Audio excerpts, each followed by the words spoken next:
MRP पेक्षा जास्त पैसे मागितले तर मग काय करायचं? आपण पाहतो रेल्वे स्टेशन्स किंवा बस स्टँड किंवा एखाद्या थिएटरमध्ये किंवा हायवेवर जाता येताना तुमच्याकडून पाण्याची बॉटल किंवा चिप्सच्या पाकिटावर छापील किमतीपेक्षा जास्त पैसे मागितलेले असतील. कूलिंग चार्जेसच्या नावाखाली अनेक दुकानदार 20 रुपयांची वस्तू फॉर एक्झाम्पल 25 रुपयांना विकते. पण लक्षात ठेवा, हे बेकायदेशीर आहे. लीगल मेट्रोलॉजी ॲक्टनुसार कोणताही दुकानदार MRP पेक्षा 1 रुपयाही जास्त घेऊ शकत नाहीये. जर कोणा दुकानदाराने असं केलं तर त्याला पहिल्या गुन्ह्यासाठी 25,000 रुपये आणि नंतर 5 लाखांपर्यंतचा दंड किंवा तुरुंगवासही होऊ शकतो. आणि अशा वेळी तुम्ही गप्प बसू नका. सगळ्यात अगोदर दुकानदाराला पावती मागा.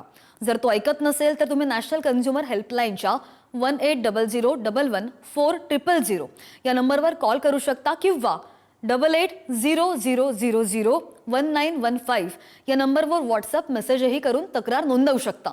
तुमचा एक छोटासा पुढाकार अशा चुकीच्या पद्धतींना आळा घालू शकणार आहे.